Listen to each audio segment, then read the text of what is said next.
खान साहब तक पैगाम, ये तो अब कोर्ट में आके जो बता रहे थे, हमें नहीं पता खान साहब को क्या पैगाम दे, हकीकत क्या है। मैंने तो ये बिल्कुल अभी कहा है कि और मैं कोर्ट में जाके एप्लीकेशन दूंगा कि जज साहब ने कहा है कि इनकी मुलाकात करवाएं। 20 मिनट हम वहाँ पे आधा घंटा वेट करते रहे हैं और आधा घंटा निकलने के बाद भी खान साहब को लेकर नहीं आए। तो खान साहब से वो क्या बातें कर रहे थे, ये तो कोर्ट में आके वो पुलिस वाले बता रहे थे, हमें तो खान साहब हमारे सामने नहीं आए। अगर खान साहब को पता होता और ट्रायल का ये बता रहे थे, जिस तरह ये सारी बातें वो बता रहे थे, खान साहब अंदर आते सब कुछ पता चल जाता। अच्छा, इसका मतलब ये है कि आपको कंफर्म नहीं है कि खान साहब शावर लेने गए हैं या वर्जिश करने गए हैं? पुलिस के जरिए आपको बताया गया कि वो नहीं आना चाह रहे, वो वर्जिश कर रहे हैं या शावर कोर्ट लेने में जो उन्होंने आके बताया है, जैसा पुलिस कमले बार बार खान साहब तक जा रहा था, हम तो वहाँ पे नहीं जा सकते। उन्होंने बार बार हमने कहा जी खान साहब के आने से पहले आप खान साहब को पहले जो मुल्ज़िमान और वकला खड़े उनको बुला लें, आप कोई काम तो कर लें, जो बैर सामने खड़े हैं उनको तो बुला लेना जी। तो उनको भी बारह जज साहब के कहने के बावजूद अंदर कोई भी नहीं आया, तो जज साहब ने ऑर्डर शीट पे लेके डेट आ गई। सलमान अकबर राजा साहब, आज हाई कोर्ट के अंदर जो है इमरान खान तोशाखाना 2 केस बरियत की समाअत थी, उसमें कुछ भी नहीं हुआ और गैर मुअय्यन मुद्दत तक मुलतवी कर दिया गया है। क्या समझते हैं कि आज क्योंकि पहला दिन था और जज साहब ने कहा नोटिस जारी करूंगा मैं, तो कुछ देखिए, ये तो दरख्वास्त बहुत पहले लग जानी चाहिए थी। जिस तरह ये तोशाखाना का मुकदमा चल रहा है, हमें नज़र ये आता है कल या परसों ये मुकदमा ख़त्म हो जाएगा। लिहाजा जो हाई कोर्ट में हमारी दरख्वास्त है वो ये मुकदमा ख़त्म होने के बाद अगर सुनी जाती है तो हम देखेंगे उसकी क्या इफादियत रह जाएगी। तो ये एक अफसोसनाक अमर है कि जब इंसाफ देना हो तो उस वक्त ताख़ीर हो जाती है, जैसा कि हमारी वीडियो लिंक की दरख्वास्त के साथ हुआ। 1 हफ़्ता पहले वो लगी नहीं और जब लगी तो फिर बेंच नहीं था, लेकिन बहरहाल वहाँ तो खैर नोटिफिकेशन ड्रॉ हो गया। और ये तोशाखाना में बारहा हमने ये कोशिश की, सलमान सफदर साहब ने कोशिश की कि यह मुकदमा हाई कोर्ट में सुन लिया जाए और हमारा मौक़िफ़ ये है कि तोशाखाना का मुकदमा दूसरी बार नहीं चल सकता। एक बार ये मुकदमा चल चुका है, उसमें सज़ा मुअत्तल हो चुकी है। बार बार आप फ़र्दन मुख्तलिफ तोहफ़ों को उठाकर अलहदा मुकदमे नहीं बना सकते, ये एक ही ट्रांजैक्शन है। लेकिन अहम ये आइनी और कानूनी नुक्ता है जिस पे फ़ैसला होना चाहिए था और ट्रायल को इस फैसले से पहले ख़त्म नहीं होना चाहिए। लेकिन नज़र ये आ रहा है कि इस पिटिशन का फ़ैसला नहीं होगा और ट्रायल उससे पहले ख़त्म हो जाएगी। सर ये बताइएगा, सर आपकी हुकूमत है सर KPK के अंदर और आप ही की जो है एक कारकुन को KPK के अंदर से उठा लिया जाता है, तो यहाँ से जो पंजाब के लोग हैं वो KPK में जाके सच छुपाते हैं कि चलें हम थोड़ा सा अपने आप को महफूज कर रखते हैं, लेकिन वहाँ से भी अब अगर गिरफ्तारियाँ होना शुरू हो गई हैं तो सर क्या होगा फिर? हम पता करेंगे कि सनम जावेद साहिबा की गिरफ्तारी किस तरह हुई, किसने की, ये अगवा है या ये गिरफ्तारी है। देखिए, अगवा भी तो हो रहे हैं ना लोग, वीगो डाले आते हैं, रात की तारीकी में किसी को उठा कर ले जाते हैं, तो वो गिरफ्तारी नहीं है, वो कोई कानून के मुताबिक अमल नहीं है। तो अब अभी तक मुझे इल्म नहीं है कि क्या हुआ, लेकिन बज़ाहिर ये लगता है कि वहाँ शायद कोई FIR काटी गई है जिसके नतीजे सर कोर्ट लखपत जेल में मुंतकिल कर दिया गया सर। तो फिर इसका ये मतलब हुआ कि पंजाब पुलिस यहाँ से वहाँ गई और वहाँ मावनत उन्होंने हासिल की वहाँ की लोकल पुलिस की, और उसके सर आपकी हुकूमत में आपको पता ही नहीं चला कि क्या हुआ? रात की तारीकी में हुआ ना। देखिए, ये तमाम इदारे जो हैं, जो IG साहिबान हैं, वो वफाकी अफसर हैं और अगर वो कोई हुक्म देते हैं रात की तारीकी में, उसका तो हमें अगले दिन ही पता चलता है ना। तो ये सब कुछ रात 2-2:30 बजे हो गया, बल्कि उससे पहले शायद 1 बजे हुआ।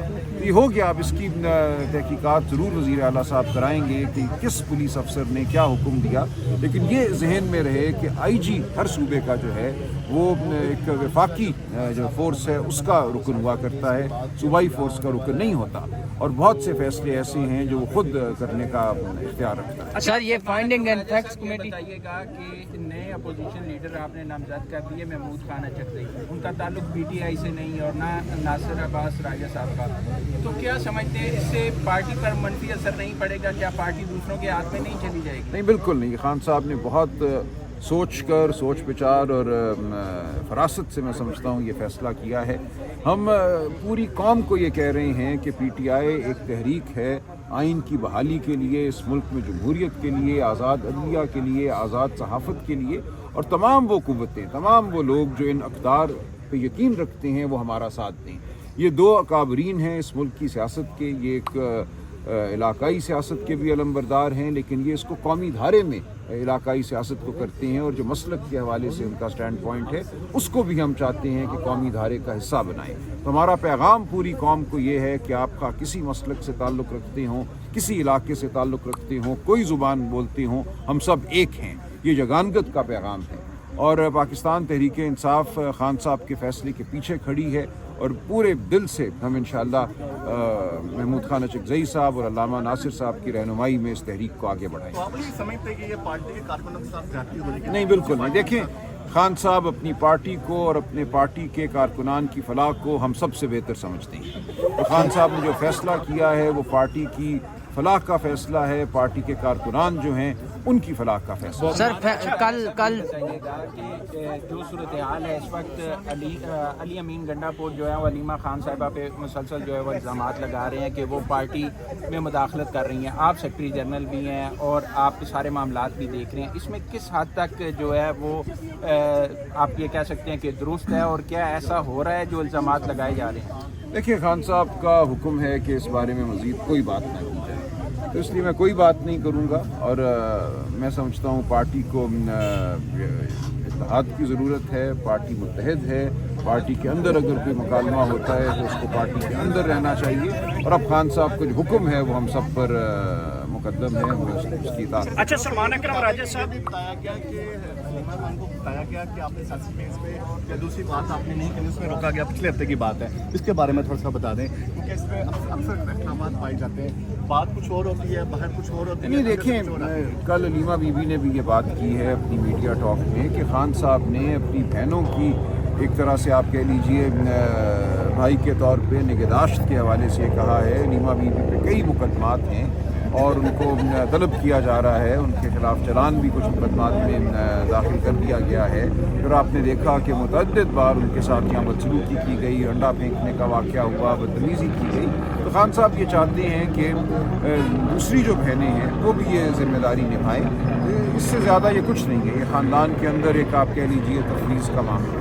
اچھا سلمان اکرم راجہ صاحب یہ بتائیے گا کہ مختلف خبریں چلائیں گے کہ عمران خان صاحب کو منتقل کیا جا رہا ہے، پھر حکومتی وزراء کے بیانات پہ آئے کہ جی خان صاحب کو منتقل کیا جا سکتا ہے، اور پھر رانا ثناء اللہ صاحب نے رات کو کہا ہے کہ پی ٹی آئی درخواست دے منتقلی کے حوالے سے خان صاحب منتقل کر دیے جائیں گے. پھر خان صاحب تک بھی میسج پہنچا، انہوں نے بھی کہا کہ میرے تک یہ میسج آیا ہے کہ منتقلی کے حوالے سے. تو آپ تک کوئی اتھنٹک خبر آئی ہے کہاں منتقل کیا جا رہا ہے؟ دیکھیں، اگر خان صاحب کو اس نیت سے منتقل کیا جاتا ہے کہ ان کا رابطہ ٹوٹ جائے اپنے خاندان سے، باہر کی دنیا سے، اپنے وکلاء سے، تو ہم اس کی بھرپور مزاحمت کریں گے اور ہم اس کا بہت سخت نوٹس لیں گے. یہ نہیں ہو سکتا. خان صاحب کے پہلے ہی تمام آئینی حقوق جو ہیں، قانونی حقوق سلب کر لیے گئے ہیں. ان کا حق ہے کہ جیل میں ان کو ٹی وی میسر ہو، ان کو کتابیں مہینوں نہیں دی جاتی، ان کے بچوں سے جو فون کا ان کا حق ہے فون پہ بات کرنے کا وہ ان کو نہیں دیا جاتا. 4 5 ماہ گزر جاتے ہیں، بجلی بند کر دی جاتی ہے، اخبار بھی کبھی ملتا ہے کبھی نہیں ملتا. تو یہ ٹارچر ہے. دنیا کے تمام بین الاقوامی قوانین میں جو ٹارچر، اذیت رسانی کی جو تشریح ہے، یہ تمام عمل اس کے زمرے میں آتا ہے. تو ہم اس کی بھرپور مزاحمت کریں گے. ہم خان صاحب کو تنہا نہیں ہونے دیں گے. بہت شکریہ. مہربانی.